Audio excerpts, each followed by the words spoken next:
இன்றைக்கி எபிசோடில் என்ன நடக்குதுன்ட்டு ஒரு சின்ன ரிவ்யூ பார்த்துடலாம்.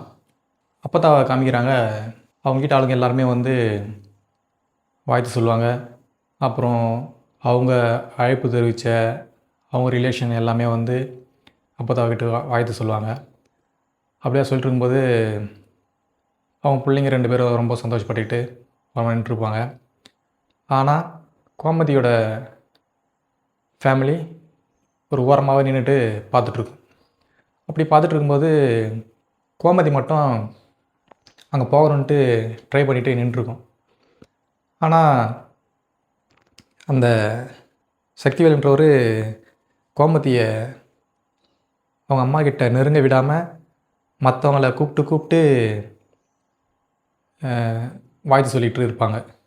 அப்படியே போயிட்டுருக்கும்போது உடனே கோமதியோட பிள்ளைங்க ரொம்ப டென்ஷன் ஆகிட்டு என்ன பண்ணுறதுன்ற மாதிரி தெரியாமல் நின்றுருப்பாங்க. அப்படியே பார்த்திங்கன்னா உடனே அந்த அரசியை காமிப்பாங்க. அரசி வந்து ஒரு செல்ஃபி எடுக்கலாம் அப்படின்னு சொல்லிட்டு கோயிலுக்கு வெளியே போகும். அந்த கோயில் கூடவே போயிட்டு நின்றுருக்கும். அப்படி நின்றுருக்கும்போது நானும் சேர்ந்து கூட ஃபோட்டோ எடுக்கிறேன் அப்படின்னு சொல்லிட்டு செல்ஃபி எடுக்கிறேன் அப்படின்ட்டு 2 பேர் எடுத்துப்பாங்க. உடனே குமரவேல் பின்னாடியே வந்துடுவார். ஏன்னா அவருடைய ஆள் இல்லையா, அவர் பின்னாடியே வந்துடுவா. அந்த கோயிலுக்கிட்ட சொல்கிறாரு, உன்னை உள்ளே கூப்பிட்றாங்க போங்க அப்படின்னு சொல்லிட்டு. உடனே அவளை கூப்பிட்ற மாதிரி ஒரு குரல் வர அவங்க உடனே உள்ளே போயிடுவாங்க. போயிட்ட பிறகு குமரவேல் கேட்பார், அரசியாண்ட செல்ஃபி எட அப்படின்னு சொல்லிட்டு கேட்பார்.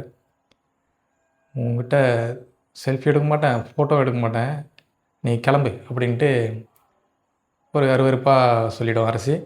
நீ திருந்தவே மாட்டியா அப்படின்னு சொல்லிவிட்டு உடனே போவோம். உடனே அவங்க அண்ணன் வந்துடுவார், அரசியோட அண்ணன்.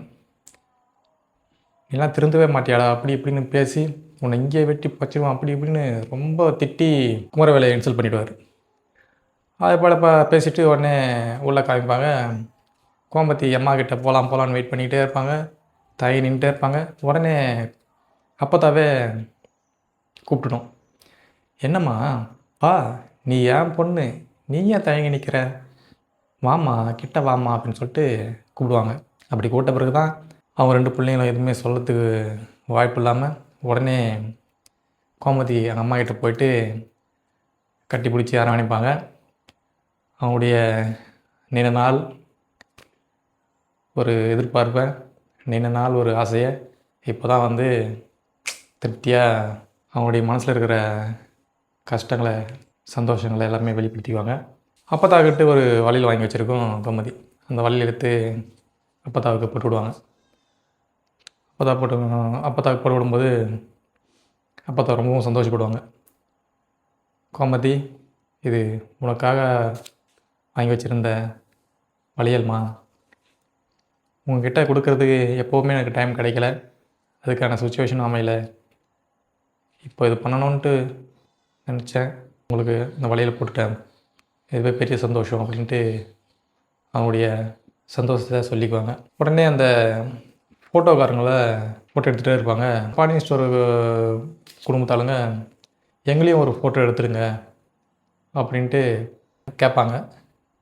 அவங்க கேட்குறாங்களோ இல்லையோ உடனே அப்பத்தா, ஆமாம் என் பொண்ணுங்க என் பேரங்கள்லாம் வச்சு ஒரு ஃபோட்டோ எடுத்து கொடுங்க அப்படின்னு கேட்க, உடனே அப்பத்தாவுடைய புள்ள, அதெல்லாம் முடியாது, இது என்ன கண்டவங்களில் ஃபோட்டோ எடுக்க, நான் பணம் கொடுத்து கூப்பிட்டு வந்து வச்சுருக்கேன், அதெல்லாம் எடுக்க முடியாது அப்படின்னு சொல்லிடுவார். உடனே அப்பத்தா, நீ ஒரு ஃபோட்டோ எடுப்பா, அதுக்கு என்ன பணமோ நான் கொடுத்துட்றேன் அப்படின்னு சொல்லிட்டு அப்பத்தா சொல்ல, அதெல்லாம் முடியவே முடியாதுன்னு அவங்க சொல்ல, உடனே கதிர் தனியாக ஒரு ஃபோட்டோகிராஃபரை அரேஞ்ச் பண்ணி வச்சுருப்பார். அப்படியே கை தட்டி கூப்பிடுவாங்க. அவங்க வந்து நின்று ஃபோட்டோ எடுக்க ஆரம்பிப்பாங்க. எல்லோரும் ஃபோட்டோவை போஸ்ட் கொடுத்துட்டு சந்தோஷமாக வாழ்த்திட்டு, கதிரும் ராஜியும் ரெடி பண்ண அப்பத்தாவுடைய ஹஸ்பண்டு தாத்தாவும் பாட்டியும் சேர்த்து எடுத்து வச்ச ஒரு ஃபோட்டோவை கிஃப்ட்டு கொடுப்பாங்க. அந்த ஃபோட்டோவை பார்க்கும்போது எல்லாருமே இம்ப்ரெஸ் ஆகிட்டு ரொம்ப சந்தோஷப்பட்டுப்பாங்க. என்னடா இது, நம்ம பார்க்காத ஒரு முகத்தை எல்லாருக்கும் காமிக்கிற மாதிரி ரெடி பண்ணி எடுத்துகிட்டு வந்திருக்காங்களே அப்படின்ட்டு. அப்படியே போயிட்டுருக்குது. அதில் அப்பத்தாவுடைய பெரிய புள்ள கோவத்தை உள்ளவே வச்சுக்கிட்டு சஸ்பென்ஸாக இருக்கிற மாதிரி காமிப்பாங்க. ஆனால் இந்த கோவில் விட்டு வெளியே போகிறதுக்குள்ளே ஏதாச்சும் ஒரு பிரச்சனையை பண்ணுவாரா அப்படின்ட்டு வெயிட் பண்ணி பார்க்கலாம். இது வரைக்கும் இந்த எபிசோடில் இப்படியே நடந்துகிட்ருக்கு. அடுத்தது என்ன தான் நடக்குதுன்ட்டு பார்க்கலாம். ஓகே, பாய்.